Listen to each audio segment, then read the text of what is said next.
you, bro. It was a dating podcast. So talk about your dating. That's even worse to talk about. All right, let's do it. No, you're good. Elevation Nation, as Parker would say, we have a treat for you this evening. The one and only, Jonny Lazarus. Maybe I've been drinking too much. His bourbon drink is rubbing off on me through the computer. Laz is a TV personality. You may know him from all his involvement in the world of hockey, former D1 hockey player. More importantly, someone that I'm really excited to get to know better. We have a ton of mutual friends. We're going to have a deep introspective conversation with Laz about his life, figuring out the 20s. Jonny, welcome to Elevation Nation, bro. We are so excited to have you on the pod. What a lovely introduction. Thank you, Sam and Parker. Excited to join you guys. Nice little Monday night drink sesh. Can't beat it. L'chaim, brother. Nothing better than a 45 to hour long conversation. Just, I don't know. Sam and I got questions. We'll go wherever this thing goes. Obviously, you do this thing quite often. But can I call you Laz, Jonny? Yeah. What's good? Whatever you want, man. Call me anything but John. I don't like John. All right, yeah. Jonny's much cooler than John. I'll call you Laz. Yeah. Laz is even better. I'm going through your LinkedIn, and I'm like, holy shit. Like 19 experiences. You've written for like all these different publications. But then I came across what we talked about just recently. You live with 8 girls for 50 days. Like, what's up with that? How does that even work? On the LinkedIn? I've never seen anything like it. How does that even happen? Like, why is that there? Honestly, I just wanted to show like my writing ability. That was the first thing I ever like really wrote. So I thought it was like good, relatable, but it's not like that relatable at the same time. But yeah, I mean, that was like the first thing I ever wrote that kind of like got somewhat of attention. But then again, like I think a lot of that had to do with the timing of it. Like, you know, I went on like Sportsnet radio to talk about this experience because like there was no sports going on. So, you know, they got a story and that was like my real like introduction to media, honestly, was that article. So like, I think it's just cool to have up there. And to be honest, I totally forgot that I had it on my LinkedIn. But if you leave it up there, Elevation Nation, we'll find it. Yeah, exactly. Oh, yeah. Parker and I will find it. So, Laz, before we get into all these amazing stories from all your 16 experiences, this is Elevation Nation. So we're going to put you on the spot with your elevator pitch. We want to know who you are. I gave you a brief intro, but who is Jonny Lazarus? Wow. That's tough. I should have prepared this one. I would say my elevator pitch is I'm like a jack of all trades in a sense where I like to do a lot. You know, as far as like my passion and what makes me happy, I've always followed that. And all I've ever wanted to do in my life is like be in the NHL, whether that was playing, coaching, media, like anything, you name it. And, you know, once my playing career kind of like came to a halt and I was like, hey, you're not that good at hockey in the grand scheme of life. You got to find another way to do it. And, you know, one of my friends actually said, this is probably way longer than an elevator pitch should be.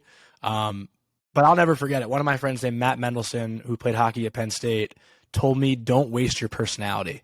And, you know, that really stuck with me because I've always like unapologetically been myself, like in every scenario. Like I've had coaches say like, it's kind of crazy. Like you have no shame. And I was like, yeah, like what, like why would I not? And I think like, especially the sport of hockey needs more of that, just like genuine personality. It gets a lot of, you know, it has somewhat of a harsh reputation to be like an old white man sport. And sure, I am like a white Jewish kid, you know, typical, but at the same time, like I just always thought I was a very real person. I was always real with myself, real with my expectations. And I guess that's my pitch. I just want to make hockey the coolest sport it could be.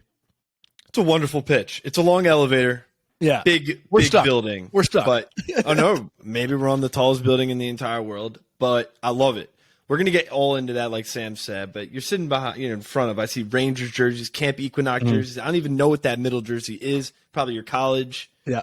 Sios? No. Oh, is that not a Sios jersey? No. Sios red. You're right. All right. I'm sorry. I don't even know if I have a Sios jersey behind me. I don't think I do, actually.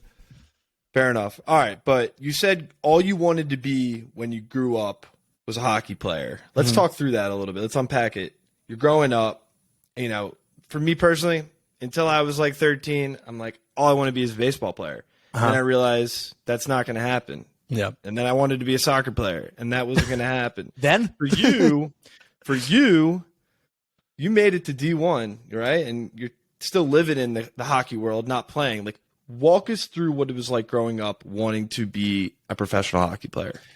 Okay, so it's actually interesting because when I look back at my childhood, like my parents are really funny and they always like think what they could have done differently. Because like honestly, like a lot of my friends have made the NHL, so they're like, "Where did we go wrong? Why do you suck?" But you know, it was never really about like making it when I was a kid. My dad like was very like into. My dad went to Camp Aquanok. I went to Camp Aquanok as a kid. That was very important to me. Like Sleepaway Camp was the best 10 years of my life. Gave me my best friends in the world, and he never wanted me to have a singular focus. And my mom would probably say the same as well. But they also didn't know. Like my dad grew up playing high school lacrosse, and that's kind of where his like athletic career ended. And he didn't know anything about hockey when I fell in love with it. So like he kind of learned as I learned as well. So I played basketball and baseball and lacrosse and all these sports till like 8th grade when I kind of just like dropped everything for hockey. And even then, like I was on like when I was playing hockey, I was like on the B team. Like I was never good enough to like crack that top tier as a kid. So like 9th grade was the first time I ever made it to. It's called AAA, which is like the tier 1 of youth hockey. And that first year I kind of like excelled a little bit in that 1 year. And then, I played at a higher level the following year, and then I excelled again that year. And I didn't even know like what D1 college hockey was. Like I didn't follow it. Like there was no D1 colleges in New York. I just grew up watching the NHL. And then, I went to a Boston College game, I think in middle school, and I was like, whoa, this is sick. Like this is what I want to do. And, it's interesting because like I didn't know anything. And I never like took myself so seriously and trained so hard to like make the NHL. Like I found out what hard work really was when I got to college, and that's why I'm here right now. I didn't work hard my whole life to make the NHL because I didn't really know what working hard meant. Like a lot of my friends and hockey players woke up at 6 a.m. to skate before school. I never did that. Like I didn't do any private lessons. Like I literally would just come home and I would roller skate by myself because I just loved it. Like that's really all I did. And my parents like didn't want to pay the extra money because I was playing basketball and playing all these other sports. Like I probably would have told you at the age of 10, honestly, I wanted to be Stephon Marbury more than anyone else. Like I fucking loved him. Sorry, can I curse on here, by the way? That was an F-bomb. Okay. Just making sure. But, I think it's interesting. Like I always just like knew I wasn't ready to give it up. And, I had to make that decision my junior year of high school. Like, do I really want to chase this? Because that's when like I really started to get attention from colleges. I visited Penn State my junior year of college, or my junior year of high school, sorry, in the summer after they saw me play, probably in like March my junior year. And that was the first time where I was like, okay, like this could actually like, be something and get me somewhere. But man, it was a tough decision because like, my senior year of high school, I didn't even apply to college. Like I was like, I'm just going to end up whichever team takes me, wherever I can go, wherever I can play. So I didn't really have a backup plan. And my dad always said like, don't rush your life. Like you're going to one day get a job and that's it. Like that's the rest of your life. So like you have this small amount of time. Like college is literally only 4 years of your life. And everyone says it's the best 4 years. But like my dad didn't go to college. My mom went to CW Post. My sister went to Cortland for a year and then came home. Like I didn't come from like a rah college family. So like it wasn't really anything I had to like necessarily live up to, and not in a negative way, but I wasn't like chasing this like version of myself that I didn't know. I more so was just like, this is what I love and this is all I want to do. And that's kind of just like how I went about it. It's an incredible start to your story. No, it's great. And so I want to ask you a deep question because as we said, Jonny, Parker, and I get pretty introspective here. Do you have regrets on not pushing yourself harder? And maybe dropping basketball earlier? I know it's a hard question to ask. I was going to ask the exact same question, Sam. Easy to look back on it, right? But, yeah. I mean, you have, like you said, you made your best friends at camp. It shaped you into, like, the good Jewish guy that you are now, right? You have your foundation that you probably – focusing on one sport is hard as a young kid. You make a lot of sacrifices. So it's a tough question to ask, but do you have regrets not going all in from, like, age 10 onward? I think – if you asked me that question 4 years ago, I probably would have said yes. But, now as a 26-year-old person that like, I got all of my social skills like in those summers and playing those other sports and doing all that other stuff that, I know so many kids who put their life into hockey that couldn't even crack D1. Like, they were the ones waking up at 6 a.m. and doing all that stuff. And not everyone just gets that opportunity. And a lot of it is opportunity, right? Like I know so many good players who probably could have played in the NHL that just like went to school and didn't get the best opportunity at school and they weren't able to excel. And, for me, I don't really have any regrets because I'm just like genuinely happy with how everything turned out. And I've always been like, hockey, I was never like hockey fucked me. Like I should have made it. Like why not me? But I was always like just so thankful of everything that hockey like did do. Like last night, like one of my friends, Cale McCarr, wins the fucking Conn Smythe Trophy, and then Julie Stewart Binks walks up to him and he gives me a shout. I was like, what the hell is my life? Like it's insane. And that's like a weird brag, but Dude, it's just that's a pretty freaking cool brag. It's just cool to like see it's your friend, it's your boy. It's almost like just as cool to like know that I was there with the guys that like will be there for the 10 to 15 years, and like it's almost like I don't know. I've always been like a guy who like wants their friends to succeed, and I had a funny tweet I think last week. Like maybe I thought it was funny. I don't know if anybody else thought it was funny, but I said you don't need to be rich and successful to be happy. You need your friends to be rich and successful to be happy. And I was like, that's actually like so true. Like all my if my friends are doing well, like I'm there for the ride without the pressure. So I feel like that's a good quote. Like it is a good quote. Wait, Johnny, something. It's like a Michael Scott quote. This goes right into like my next question. It's actually not even my next question. It was way down the list, but you teed it up perfectly. So I want to ask it. We both have had friends that have played professional sports, right? And so I wanted to ask you this question. Sam Eichberg helped me kind of craft this one and think through it. But has there ever been like jealousy of why not me? I know you just said you lived through your friends, and I have my own answer to this question, but I was curious with yours because you did play D1 hockey and you were so close to getting there. Is there ever a bit of jealousy, or is it pure, true, this isn't my life, those are my friends' life, I'm proud of them? Oh, there's so much jealousy. How could you not? Adam Fox, I grew up with him, went to camp with him, and he won the Norris Trophy on the New York Rangers. Yeah. Like, that's all I've ever wanted to do with my life. But like, I'm not like, why him? It's not bitter. It's not bitter jealousy. Yeah, it's just envious. Give me one day in your life. Like, that's it. All I want, one day. Yeah, that's all I need. It's funny, right? Like I have a similar answer to some of my friends that play professionally and have done pretty well, right? And for me, it's a little bit different because I'm like a 5'8", very small Jewish kid. You're a much larger Jewish kid, and 5'10" and a half. Like, all right, there you go. A couple inches made a big difference. 6 foot. Like, yeah, exactly. Right. Like I knew I was never going to get there, so there's like not that factor of jealousy for me because it literally. Parker says he wanted to grow up being a baseball player. Like, bro, I was always the smallest kid growing up. It never crossed my mind once that I was going to be a professional athlete. Like, not once.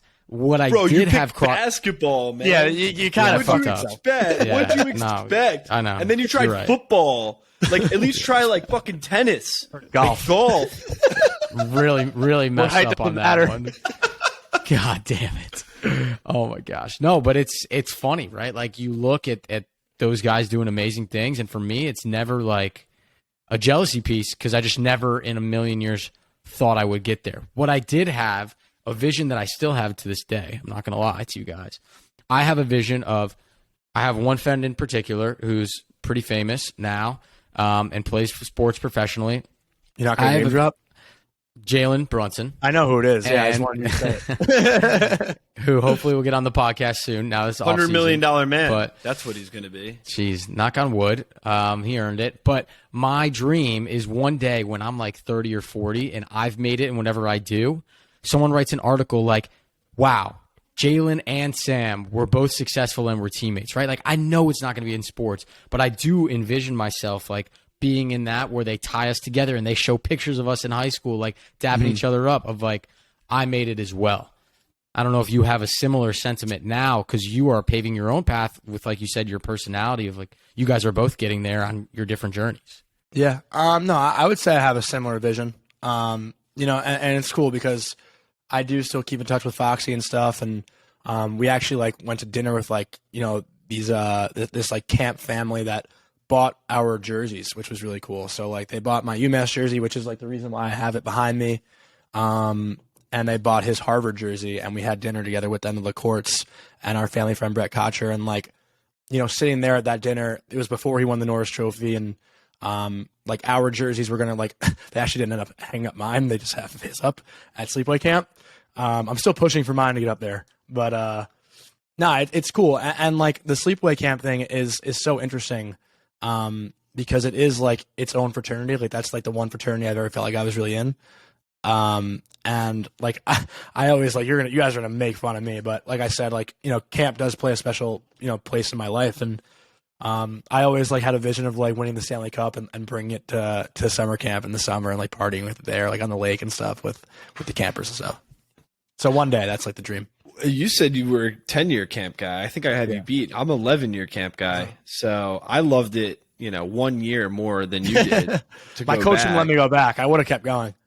Fair enough. Yeah. Honestly, I could have kept going back, but I felt like I didn't have sports to rely on to bring me to somewhere else, so I had to get a job. But let's talk more about fraternity. You talk about fraternity at camp. You don't join a fraternity, probably like some of the people you associated with in high school, because you went all in on hockey. But you joined a fraternity, obviously, in the teams that you grew with in your college career. What are some of the lessons learned? Like, walk us through like a moment during your college experience where you're just like so taken back and you like still run with that thing, that lesson that you've learned like every day, almost now today. Wow, that's a really good question. Just like as far as being an athlete goes, like the challenges of that, or just like the college life in general? Just whatever comes to mind. I think what I would say is like, it's never as good as it seems, and it's never as bad as it seems. There were a lot of highs, and don't get me wrong, the highs were great, but like, there's a low coming right after, like it's just how it is. Like you're never riding that wave forever. So you can't get too, and this might be just an athlete, perspective. Like you can't get too cocky when things are going good, and you can't think things are going to suck when they're not good, So I think just kind of like staying even keel, whether that's like in your social life or playing a sport or even in class. Like if you get a D, one semester, it doesn't mean you're going to suck at it the next semester. Like, it's just it's never, like I said, it's just never as bad as it seems. And it might not never be as good as it seems. Obviously that's like a specific, I think, take, but I think that's everything in life too. Like, you're going to have points where things are going to suck. And, there are moments when things suck where it's like, shit, man, like, how am I going to get out of this? Like, how is this going to be good again? And it just is with time, And I think like the main thing that I always, sorry with the lights, guys, I'm sorry. It's like every 5 seconds. No, you're good. You're good. And it's like, okay, I heard I'm a big sucker for like motivational quotes. Like I love them and I read them all the time. It like really does help. Like when you just put positive shit in front of you, it just helps. And one thing that I always told myself that I just truly try to live by, like probably the one thing I would ever tattoo on my body. I don't have tattoos, and if I were to, it would be this, but it's good thoughts make good things happen.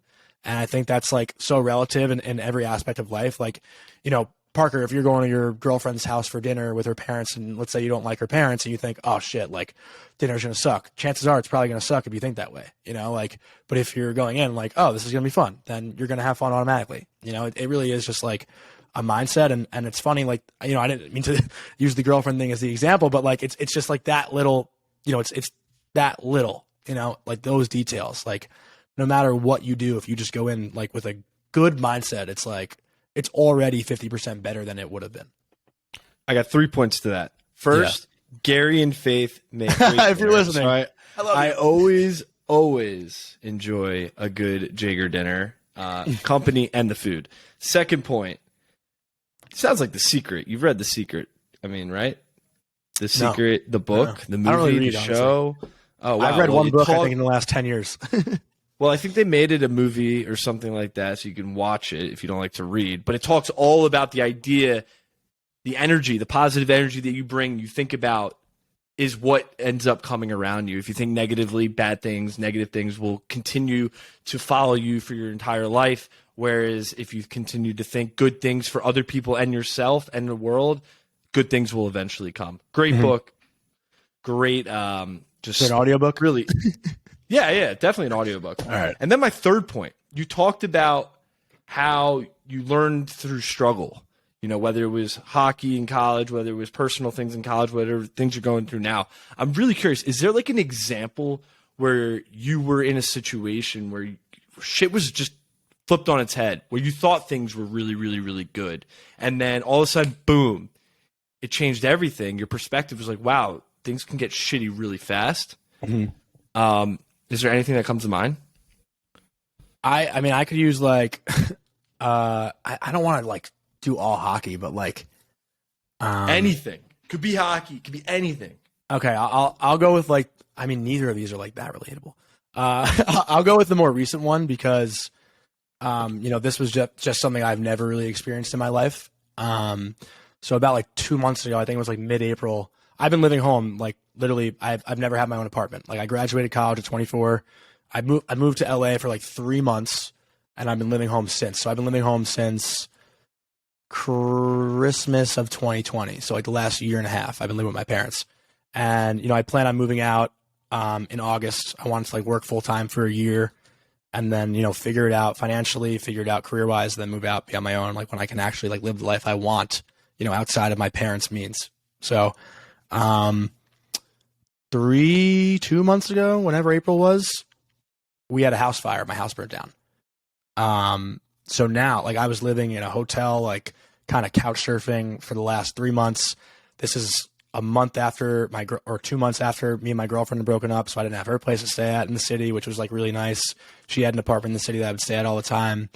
And I was like literally fuck, like what do I, like I lost everything. Like I have some stuff. I was able to capture some jerseys and my mom grabbed like some photo albums, but it was literally just like fresh start. Like, you know, what the fuck do we do? You know, and so many people, like the next day, like my best friend's mom like threw up a GoFundMe and so many people donated and just so many people were there, you know, like my best friend's mom like came to our house at 2 a.m. like as it was burning, like to just like be there for us. Like it was just so wild that all these people, like, you know, we're literally just, it almost felt like we gained something, you know, like it was really, it's a crazy experience. And it's something that, you know, I don't think many people can relate to, just the thought of like, you know, losing everything. But like in that same sense, like we like gained so much. Like honestly, like, you know, that next day, like Rangers Twitter, like literally was like reposting our GoFundMe and like the Rangers writers were DMing me, like the Rangers PR guy, like texting me, like checking in on like, it was just fucking crazy. Like honestly, like, it was almost like I'm happy it happened in a sense, like in a weird way. You know, my parents got a fresh start. I think they were like just too comfortable, kind of like, you know, in their routine. And this kind of gave them something to like bond over. You know, for me, like it was like, you know, I was getting too comfortable living at home. Now I got to like, you know, figure out where I'm going to be, what I'm going to do, how I'm going to recover. And you know, I lived in a hotel for 2 months. I'm living in Mineola now in an apartment they got that we like just moved into like 2 weeks ago. And it's been awesome. Like, I mean, aside from the conversation I have to have at the bar when like someone says like, hey dude, sorry about your house. Like that fucking sucks. And I'm like, whatever, man, I'm drunk. I'm here. Let's not talk about it. You know, well, that's the grand scheme of things, right? Like no one really got hurt. Like, yeah, it sucks, but like, you know, there wasn't any actual damage, you know, like obviously aside from whatever, but, you know what I mean? Like it was just like a really, I've never felt more, I'm probably dragging this on, but I've never felt more loved in my life than I did the day after that happened. And like in that night, I was like, what the fuck am I going to do? And the next day it was like, I can't believe this is happening. You know?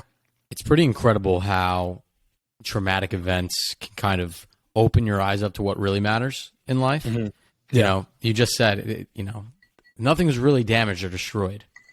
Most people would be like, Johnny, what are you talking about, man? You lost everything, right? But to you, it's stuff. Yeah, literally. It's stuff. The stuff. Mm-hmm. You gained emotion, you gained connection, you gained experiences with your family and your neighbors and your parents, and you felt love, like you just said. And I think it's really unfortunate. I was talking with some friends who are also going through something pretty traumatic right now. And I said, isn't it a shame that it takes life or death situations to wake us up to how grateful and fortunate we are and how stupid half the shit we stress about is? Like, I wish there was almost like a reset button that you could press every now and then to be like, stop giving a shit about stupid stuff. Like, wake up and just enjoy the life that you have, right? Because at the end of the day, like, who's dating what, or what possession you lost, or whatever it may be, right? Stress at work. None of this shit actually matters. Mm-hmm. You know? It's so real. Like, it really is. It's insane. It's instant gratification at its finest. Mm-hmm. We live it as young adults every single day. We get what we want by just scrolling and looking at the things that we want to look at. Literally canceling out anything that we don't want to see, because we just unfollow when someone says something that we don't want to hear or we don't want to see. Mm-hmm. And it's just like, when a moment like, what you went through, Johnny, like, or, something happens traumatically in a family or whatever, it just like sets perspective. But then what's always so interesting is I find, I lost my grandma right at the beginning of COVID. We watched her literally get buried on FaceTime. It was messed up, messed up. Like, my mom literally saw her mom get buried on fucking FaceTime. Yeah. And that like can like set you apart. And like, you're like, shit, like, is this real? Because I'm literally watching it on my phone. Is it actually real? But as time goes on, like, those traumatic moments kind of feel like they go away in a sense. And we need to be reminded again by something else. Mm-hmm. And like, to your point, Sam, it's just like taking a step back and being appreciative. I know we're getting really deep here. Just like really appreciative of what you ask a positive next. Yeah. Like what you have, not by the material things, but the people around you, right? So let's talk about that. Yeah. You graduate from college, 2 years at UMass, 2 years at, how do you say, Mercyhurst? Is that it? Bingo. Well done. And then you join the real world. You started a freelancing, right? Right out of college? Or did you go the job route? Who was the people? I'm trying to bring this back to people. How did you end up navigating, 17 different experiences after college, is what I'm saying. All right, so here's where shit gets good. We'll talk about some fun stuff.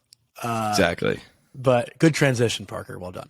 But no, so after college, I still was in the mindset of like, I want to play hockey for a year. Cause my senior year was 2020 and I wanted to play pro. Like, I wanted to get that experience, like in a shit minor league, not like in a, nothing crazy, just to like say I did it and to like experience it once. Cause I wasn't ready to give it up again, but the cancellations kind of prolonged. I wasn't really skating because there was no rinks open. I was like really out of shape. I gained like 20 fucking pounds, just like drinking and all that stuff. The COVID-20, as most people I'm sure put on. I wasn't the one a sport that you got to play inside, right? Oh yeah, I wasn't the one who started to exercise during COVID. I was the one who did the opposite. But yeah, I learned quickly that I can't eat as much as I do when I'm not actually an athlete. So I was doing the Locker Room podcast. That's kind of like all I had. And I was collecting the unemployment from the government while I was trying to find a job. I was looking, but my resume didn't really have much on it. Like, I didn't have impressive internships because I was always training in the summers with hockey. And, I kind of knew I needed to like build that up a little bit. So I was doing the podcast and then something kind of crazy happened. I was offered to be Bob Menery's assistant and move out to Los Angeles. So I literally, picked my shit up and moved a day after the phone call. Couch surfed in LA for 3 months, met so many cool people. Like, but then again, like that job was not like, a real job. Like, I'm not going to bash it because it was like so fun. Like, I'm happy I did it, but it was not like a sustainable job whatsoever. What does a day look like? Phone on 24/7, random text from Bob, like, come bring me this or do this, need this. Here's who's coming over today. We're recording the podcast. Can you set up the studio? I wasn't living there. So I was like Ubering back and forth, like 20, 30 minutes in LA traffic, like, which he was paying for though. He paid for the Ubers. So like, no knock on that. But still sitting in those, oh dude, LA traffic is the worst. But not during COVID. It wasn't that bad during COVID. That's also true. Yeah, it wasn't that bad. Okay. And don't get me wrong, like I fucking loved like almost every second of that experience. Like it was truly incredible. Like, dude, Alex Caruso came over to his house 2 weeks after winning the NBA championship in the bubble, and we hung out with him. Like it was the coolest thing I've ever experienced in my life. Like, that was sick. But then like LA went on lockdown. Bob kind of went to Arizona, and he even told me like before he left, he was like, "Hey man, like I don't know if this is like the right fit for me." Like he literally said, "I'm too much of a bro for him," which was like, thanks. I don't know.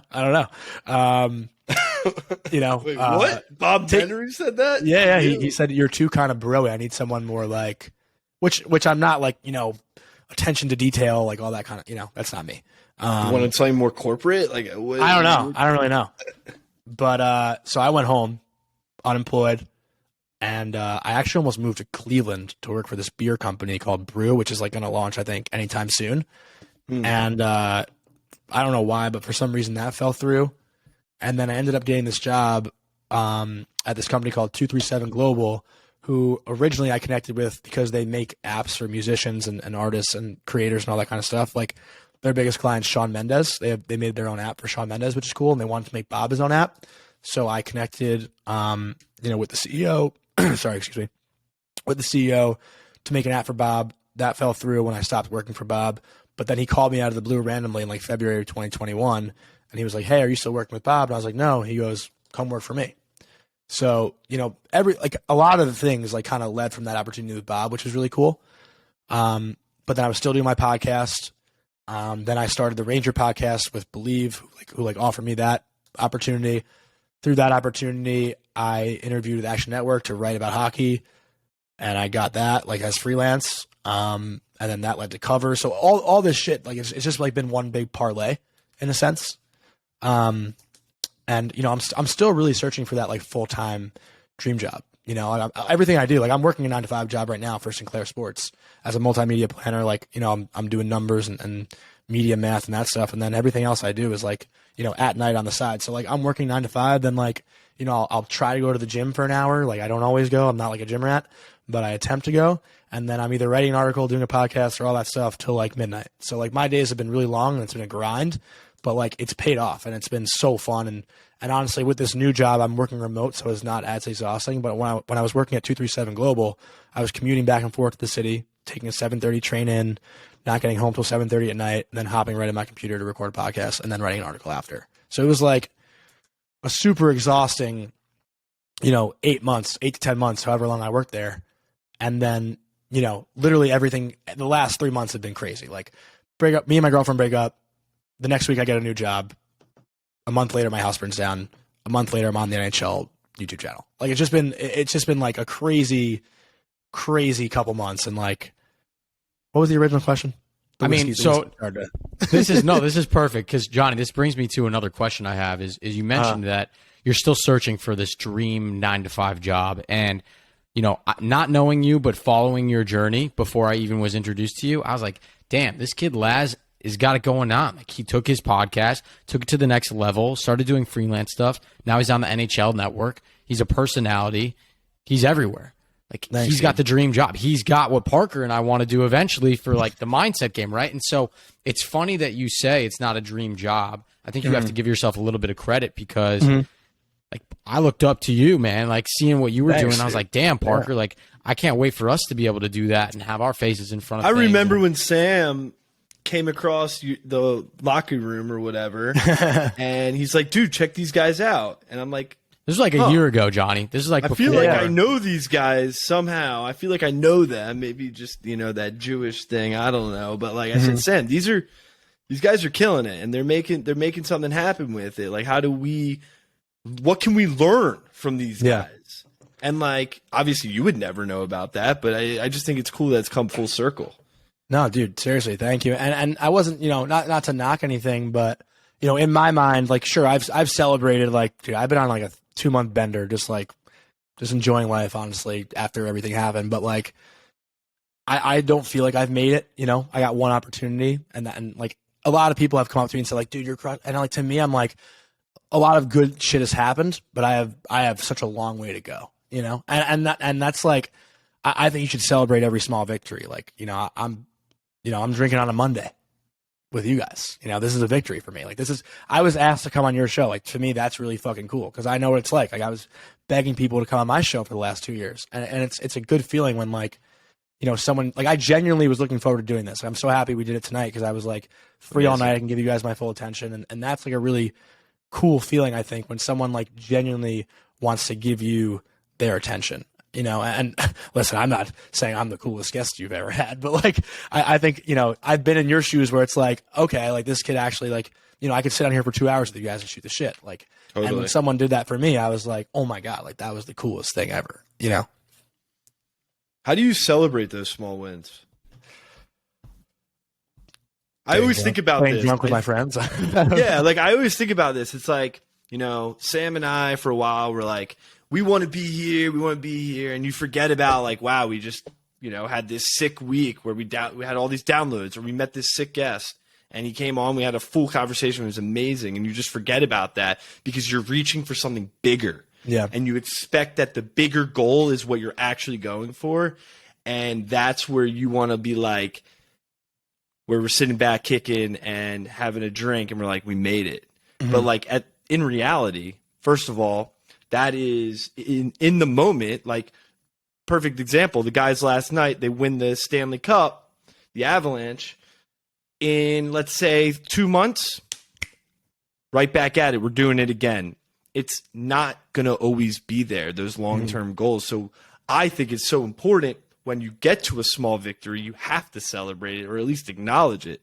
So I'm really curious for you. You say you drink with your friends. I mean, for me, I think Sam and I just like literally like, this is good. Yeah. This is good. We're not looking forward to tomorrow. Let's celebrate this right now, Sam. High five virtually.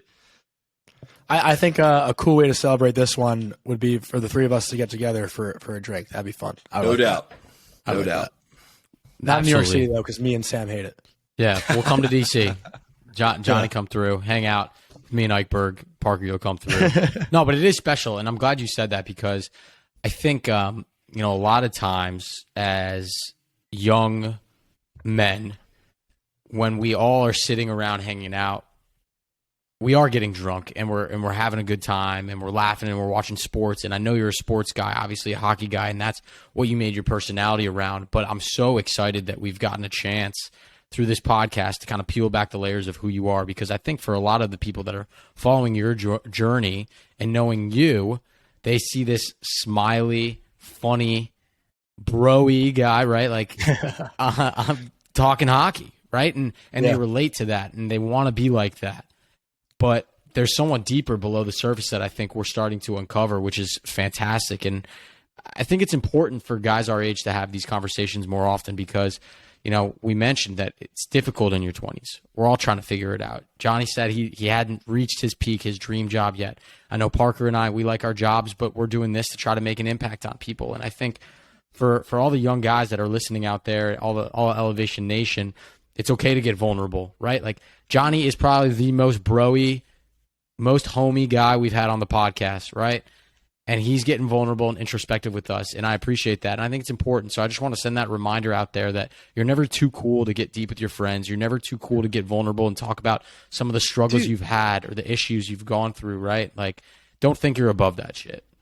I don't think it's freaking cool to not be like I agree, talk bro. Like, about deep things. I think you're like kind of boring if you don't get deep. You have like some philosophical thoughts. You think about life at a deeper level. Like I think you're pretty surface level if you don't talk about those things, and that is not cool by any means. Obviously, what I determine cool, like you can determine your criteria, but like it's 2022, man. Like let's just talk about life and what we're going through. We've all gone through challenges in the last year, whether you like it or not. We all have crazy things going on, but we all went through COVID. We all did that together. Like that's been a challenge for everyone, right? And then everything else that's going on in the world. Honestly, to that point, like one of my best friends who I've known since I'm 8 years old, like literally on last Sunday, a week ago, called me and like I knew something was going on. Like I sensed like when I hung out with him the night before that he wasn't, maybe at his best. But every time we had talked, he like kind of like, made a joke about it and like wasn't really opening up about it. And like he actually called me and he was like, here's what's going on. And I thought that was fucking awesome. Like I literally, his girlfriend called me like 2 days later, and she was like, "Hey, have you checked in on, I'm not going to name any names." And I was like, "Yeah, he actually called me the other night." And she was like so happy that he did that. Like, I think like it just, there's no, it's obviously it's different. Like a lot of people do have a hard time doing it. I don't know why I've always felt like natural to just talking about what's going on. Like I've always been an open book in my life, like always. But that's always been like how I've coped, and not everyone is that way, I don't knock people for doing that, but I think it's important to like, have like 4 or 5 friends that you can just pick up the phone and call, like, and actually talk to. Like not all my, some of my best friends I don't talk to about serious shit, but I do have like 4 or 5 friends that I do. And I don't see those people all the time, but they're the ones that are there to listen and talk back to me. So I think that's super important. And that's like, I think having good friends, honestly, that's a credit to everything I've done too, right? Is like my friends let me stay on their couches, and they'll buy me dinner. Like they just know that they know what I'm going through, and they know what I want to do, and they have that vision for me also, and that's like been so awesome for me. It's like just having incredible friends. And you joked, Laz. It goes to your tweet, right? Yeah. You joked, have friends that are rich and successful, but I think even more important is have friends that have similar visions and ambitions for yourself. They know that you haven't reached your full potential and will push you to get there. When you find friends like that, man, it's so damn special. Parker and I have similar friends, and we have each other who, like, dude, we're destined for great things. And, we're new friends, but I know you're going to fucking kill it, man. Like, you got to surround yourself with people who believe in you. If you don't, like, if your boys don't believe in you, how are you going to believe in yourself when you're surrounded by negativity every fucking day? Well, I want to add to that, because I think when you start something new, like my friends, like when I started the locker room, they give you shit. Oh, constantly. All the time. Constantly. But when they stop, that's when you know. That's when you know. And that's what friends do, right? Like I shit on my friends when they like. That's a good point. Bro, if my friend has a shit idea, I'm going to tell him, like, dude, like, make it work, prove me wrong. But like, I don't think this is a good idea. And my friends thought it was a good idea, but did they think I was the best at interviewing? No. But, throughout time, like I got better and better. And that's what you guys are going to do. I assume your first recording is not very good, but now I don't know how many episodes you're in. I'm sure you're way better than you were when you started. Dude, it was bad. It was really bad. But it's a great feeling I completely when they stop, isn't it? When they stop shitting on you, how good does that feel? It's nice when people ask you, like, oh, how's Elevation Nation? I'm like, we're still rolling 2 episodes a week. Like that's it. And they're like, oh, good for you to keep it up. I'm like, do you listen? And they're like, yeah, here and there. I'm like, okay, that's cool. I don't really care if you listen or not, but it's there if you need it. Pretend like that's you do. That's what we're doing. No. It's there if you need it. Like what Sam and I want to do is meet interesting young people who have a unique perspective about how they go about their lives and what advice they have to other young people. And I'll be honest, some of my friends say, you know what, I picked up this episode and I learned something from it. Yeah. That's what we hope to be, is Elevation Nation. We go out and we meet interesting people. And if you are sitting in your bedroom and it's a hard day and you need to figure out and connect with someone, maybe Elevation Nation is the place that you go. That's what I see it as. Yeah. I think it's awesome. Seriously. So I got a question, Johnny, to your point of your friends give you a ton of shit when you start something new, right? No matter what it is, they're your friends. Everyone's always a little resistant to change. They don't want to see you get hurt or fall or make a fool of yourself. And us 3 became, I hate using this term, but I don't know a better one. Whether we like it or not, we became personalities, right? Okay. And for me, it's something I really struggle with. I know we all have good personalities. That's why we can do something like this. But to put my face out there as like, I am Sam Panitch, and I am talking about your feelings and your mindset and the struggles I have, right? Like, I was like, oh my God, this is weird, dude. Like, I didn't want to put my face behind all this stuff for a long time. And now, obviously, we've come around to it. So I'm curious, when you first started, I know your boys were giving you shit, but were they like, Laz, you don't know enough about hockey. Sure, you played D1, but look at all these people that know more. You're young, or dude, get a normal job, right? Like, how did you deal with you becoming a personality, and how did you accept that? I'm asking because I'm struggling with it. Like, I still don't really know how. I mean, that's so interesting, right? Because, like, don't know if I still consider myself that, but I mean, I guess like I don't really know what it means. Like I'm kind of just like in my mind posting what I like and what I think is cool, and if people relate to it, then that's fucking dope. And if they don't, then like you're not gonna please everyone. Bam. Like you're the not. way I look at it is I'm being me. Yeah. And I'm just sharing it on a new platform instead of it being I'm being me in front of you where we're physically together. I'm being me on a digital platform where more people can see it. And that's the way I've always saw it. That's the way I don't see myself as a personality. I don't see myself. I'm being what I am. Yeah. If you meet me in person or if you listen to me on the podcast in the same exact way. Mm-hmm. And I'm confident in that sense of who I am. And that's what mental fortitude, Sam, is all about, is just being confident in who you are. And if you have an idea, it's just sharing that idea, because whether you're not, someone likes it or not, you don't give a shit because it's your idea. Let alone if it doesn't hurt someone or do something illegal, then that's one thing. But like at the end of the day, that's what it comes down to. Also, like I personally, I mean, I don't know about anyone else, but I love trolls. Like I think trolls are great. Like I think it's hilarious. I think it's hilarious. I had one guy comment on one of my Ranger clips like last week, like, "You're trash. Your podcast is trash. Like you should be digging holes. Like what the fuck were you doing before this?" And I literally just like posted it on my Instagram story. I tagged him and I was like, "Made a new friend today." Like I like. Classic. Listen, that's so you're classic. not like I said, like you're literally not going to please everyone. Like you're not, and that's fine. Yeah. As long as you're, not a moron. Like if you say, like I say stupid shit all the time, but like if I actually like genuinely stand behind the stupid shit I say and like don't accept that it is dumb when it is, then like that's when you like you got to be open to like not being smart.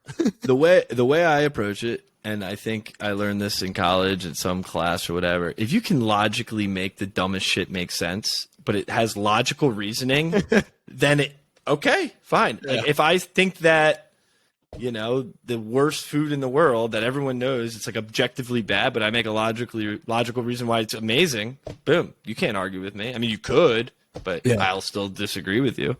Yeah, that's funny. It's funny that you say that, because I posted a picture probably like 5 months ago that I have butter and ketchup with my spaghetti, and I got ripped apart for that. That's so funny. Yeah. I mean, it's definitely weird. It's weird, bro. Get but into that. Where did ketchup even come from? My dad. Well, my dad makes when he makes chicken parm, he likes to have a little spaghetti with it, and I also put ketchup on my chicken parm. Like, just how I am. I think that's cool. And cool. The butter ketchup thing, I got that from him. So I don't know. I just Laz family secret. You want to be a D1 hockey player? Everyone out there listening, that's a secret right there. You want to be a D1 hockey player and not play pro? Do that. ketchup and butter. Just ketchup and butter. You want to play pro? Else. Hold the butter. Hold the butter. You want your career to stop? Ketchup and butter. That's hilarious. No, Johnny, this is awesome, man. I want to bring us to a new section that we have. Yeah. We have some questions for you. We call it our rapid fire section. So first thing that comes to your mind. For it. Yeah, exactly. Right. Get ready. Quick answers. Here we go. This one is a hockey related one. Where is the favorite place that you've ever played hockey? Ooh, Fenway Park. That's sick. Ooh. Okay, tell us that Break story. It down for us. Played BU our freshman year. Like early January at Fenway Park. It was sick. Like walking out of the dugout, I think there was like 10, 15,000 people in the ballpark for the game. Like my friends, actually, probably the coolest story I have from college, honestly, like I get chills thinking about it. Like 7 of my best friends came and sat on the Green Monster. And during the national anthem, like you heard a "Let's Go Laz" come from the Green Monster, and all my teammates like on the blue line were laughing with me. They're like, "Did you hear that?" I was like, "Yeah, that's fucking sick." It was really cool. Yeah, that was awesome. Fenway Park. I'm a New York guy. I like the Yankees, but Fenway Park. That was my first time there too. It's insane. Yeah, it's awesome. Just so cool. All right, next question. Who is the most inspirational person that isn't your family members that you've met? Oh, that I've met? That you've met. Wow. That's really hard. Met and who's someone inspirational that you look up to? 2-part. Can I give you one I haven't met? Okay, fine. Because this is like my actual like idol who I look up to, and it's kind of a surprise to everyone, but then it's like not a surprise when you think about it. And you guys are gonna laugh at me because you're both two Jewish guys, but it's Little Dicky. Dude, look up to that man. He's the man, bro. Yeah. He's like my actual idol because, like, you know, he was our age when he did it. He was working a cubicle job. He had this passion. He always felt this like inner, you know, there was more to him than what he was doing. And his family was like kind of against it, and he like couldn't live with what if. And, you know, I honestly, like, my friend Henry turned me on to him like our senior year of high school. I didn't love his music, but I watched his interviews and I was like, this guy is me. This is me. Like, I fucking love this guy. Like, this is who I want to be. Maybe not in the same, you know, path of life, but like, and it's funny because I don't know if you guys watched the show. Dave, did you watch the show? So the scene when he gets into a fight with his girlfriend outside that restaurant about like his ambition. When I was watching it with my girlfriend at the time, she literally said like, I feel like this is us fighting. And I was like, I felt the same way. I was like, yeah, same with me. You know, and I was like she said that, and I was like, wow, like this guy really is like my hero. You know, like I think it's just so cool that he just put himself out there and like believed in himself. Like it's just crazy what you can do when you truly believe in yourself. And he is I want to meet him so bad one day. Like I can't wait to meet that guy. It's pretty cool when you see someone that has truly followed their dreams with full confidence in themselves. I was watching, did you see the Kanye doc on Netflix yet? I'm not a big Kanye guy.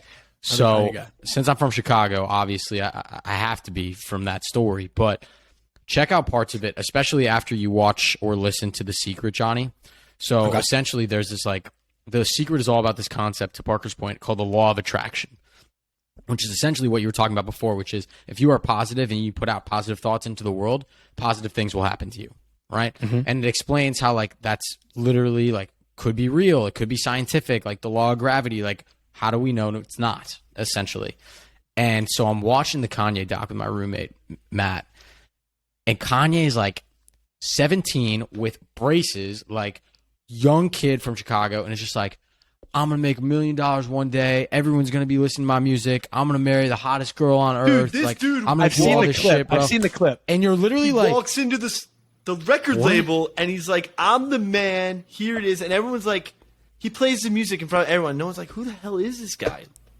What, 2 years later, drops an album? It's weird. Grammy. Like, it's eerie. It's almost to the point where you're like, this is weird. Like, did they put his face on an old body and like make him say this stuff? Because you're like, how would he know down to a T of this stuff? But you hear these stories all the time of these celebrities or these famous people putting out into the universe, like, I'm going to do X, Y, and Z. I'm going to reach my potential. I'm going to do this. Like, why the hell not believe in yourself and try? Like, just try.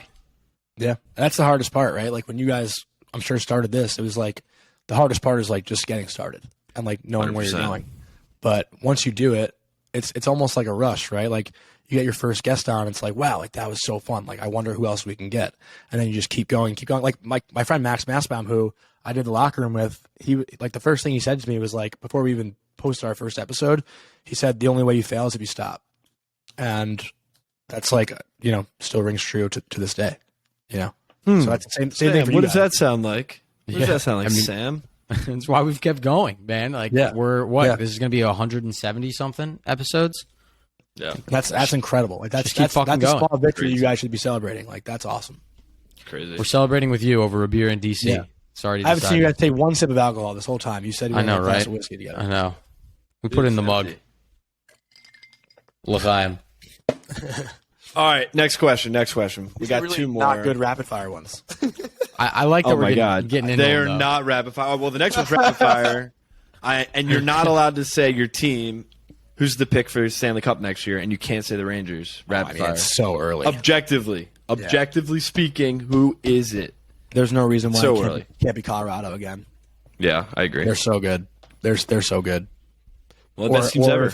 If Vegas can figure it out, I would say Vegas is up there. Interesting. All right. Next question. We were going to ask you a question on books. If you couldn't tell, Johnny, behind me, I fucking love reading. Yep. I'm a nerd. But since you don't read, we're going to spin this one a little bit differently. We're going to get you to read, or maybe just audiobooks. We're going to send you some audiobooks to read. But well, right. I read a book that's actually kind of like in relation to this podcast, which I'm sure you both have read. The last book I read was that book called The Defining Decade. Oh my gosh, my roommate literally just finished it. It's on our counter. Yeah, that's the last book I read. Did you like it? What did you think? I loved it. I thought it was awesome. I thought it's like so relatable for this podcast for us. Like, yeah, I read that a year ago, I think. Dude, we got to get okay. All right, new goal. I'm gonna get Johnny into reading. We got to give you the right books, dude. Have you read Shoe Dog? Do you know about Shoe Dog? I haven't read shit. Oh, dude, you gotta read Shoe Dog. Dude, bro. Shoe Dog is right up your alley, bro. I don't know what the fuck that is. Phil Knight, creator of Nike, his story is literally what we're talking about right now. Guy who had this idea in his head and just fucking did it. He was an athlete in college. He was a runner, and he had this idea. He was working in an accounting firm. He was like, screw that. I'm going to create the next big running shoe. And look at him now. He's like a billionaire, whatever. He did pretty good. The book's amazing. I'll maybe consider the thought of reading it. All right. Well, we're gonna buy. We're gonna send it to you. Yeah, we're gonna send it to you. And we're gonna send it to you. And it'll sit on your counter. And one day you'll pick it up and you'll thank us. I'll keep it on the top of the toilet. I was about to say, you're gonna be on the toilet. You're gonna think of me and Parker, and you're gonna say, "I guess I'll open this thing." All right, I love it. All right, so let me change my question then. Since you're not a reader yet, what is one of your? You said you love inspirational quotes. What's your favorite quote and by who? Okay, my favorite quote by who? Well, it is the good thoughts make good things happen. But a guest I had in the locker room who probably is like a role model to me that I have met. So this can answer that question also. Is Brendan Kaminsky. He just started his own like social media agency. He used to work for ESPN doing like Stephen A's social media and Woj's social media. Like he records the videos of the finals of Stephen A. And kind of like helps people with their social media. But when I had him on the locker room, he said, everyone in life said it's not about what you know, it's about who you know, right? Like that's what people say. He kind of flipped that and said, it's not about who you know, it's about who knows you. So, you can have a conversation with someone and sure, like I could say, I know Sam and Parker, I went on their show once, but like, do they know me? Like that's kind of like any networking call you've ever had. Like, I used to reach out to 50 people on LinkedIn a day, just like get a phone call for like, tell me your story, how you made it in sports. And like, I would keep in touch with maybe 5 out of those 50. But hey, those 5, if you texted Kenny Albert right now and said, Jonny Lazarus, he would say, yeah, I know Johnny so well. Like keeping in touch and like actually following up with the people that you meet and you talk to, like that's huge. Like I got this gig at the NHL 2 weeks ago because they knew who I was. Like it's not like I connected with them once and just stopped. Like I kept following up, kept talking, emailing, hey, any opportunities, like just kept going. And the fact that they knew me, that's really cool. Like that's something that like in our world, people always say like, I could connect you with this person, but like, if you just connect one time, what's that going to do for you? That's why we have a podcast. It's really cool. It's really interesting to like think that way. You bring up a great point and why I'm so grateful that we started Elevation Nation. And if it goes nowhere, I don't care because we've now met almost 100 really interesting, cool people that I've sat down and had an intimate hour and a half conversation with who I feel as though are like elevators, for lack of a better term. Like they get our mindset. I relate to them. Yeah. And that's what's so special about doing these introspective pods. It's like, Johnny, we've never met in person, bro, but like I'm your boy. You're part of our nation now, man. Like you're an elevator with us, and it makes it really unique, especially during COVID when I think we were really missing these human interactions, dude. This was like a lifeline for me, being able to just talk to someone new every week. It was special. I think to your point, Johnny, before we get into the final section is Miles Grossman, one of my closest friends, Sam's closest friends. He says it perfectly, and probably is a quote from somewhere. It's not what you say, it's how you make someone feel. And that's what they remember about you. They could give a shit about what you say, But if you are someone who cares, you're someone who wants to know and learn and listen and show empathy and energy when you're talking with someone, they're going to remember that so much more than the specific things that you said. So that when it comes to your point, 100%. it's not who you know, it's who knows you. Yeah. They're thinking of you because you left that impact on them. All right, we're coming up on an hour, but we got one more section. It's our mental motto. It is, well, I guess we just kind of did that, Sam, didn't we? In a sense. That's why I sent a Kind quote of. from someone else. So hopefully Johnny's his own quote is a little bit different. I don't know if I have my own quote. Oof, this is tough, Sam. Now you put him on spot. This is 3 quotes in one podcast. I know. This is. You know I what would I'm say going to do? my own quote's the, No. the friends thing. You don't need to be successful and rich to be happy in your friends. That's I my, like what I'm that gonna one. do? Let's use that as your mental motto. I think it's great. yeah, that's my quote. All right. So, Johnny, we ask everyone who comes on the podcast for their mental motto, the thing that they live by in their life to keep them going, kind of like that inspiration that they put on their wall, they have in, a book, whatever. So, what is it? Wow. Let me ask you guys, what's yours? Go ahead, Let's Parker. flip the script here. The interviewer becomes interviewee. I like it. Sam, you can go first. I went first last So time, bro. yeah, mine that I made for this year is live curiously, don't curiously live. It essentially means that you should approach life with curiosity and an open mind, but you shouldn't approach life kind of wandering and meandering without a plan. I feel like if you approach people and perspectives and opinions and places and experiences with an open mind and being curious, you're going to learn and probably love and make new memories. But if you go through life just like living without a plan or without a purpose or without a direction, I think you're going to lose a sense of who you are and where you want to go. So that's mine. All right, well, I'm going to give you my version of that. Okay, please. Ready? I love it. It's going to be really deep. So down. Let's go. Here it is. Ready? Fuck it. Just have fun. Love it. Perfect. Great. Spoken like a true hockey player. Fuck it. Fuck Let's it. go. Let's go out there, boys. I mean, like I said earlier, I think like nothing's as bad, nothing's as good as it seems. So just fuck it. Yeah. Have fun. You know? Yeah. We take life What- seriously. Too What did seriously. BK, Sam, what did BK say when he came on this episode? It's not that deep. Yeah, it's not. It's not that. Not deep. that deep. I'm just like, all right, bro.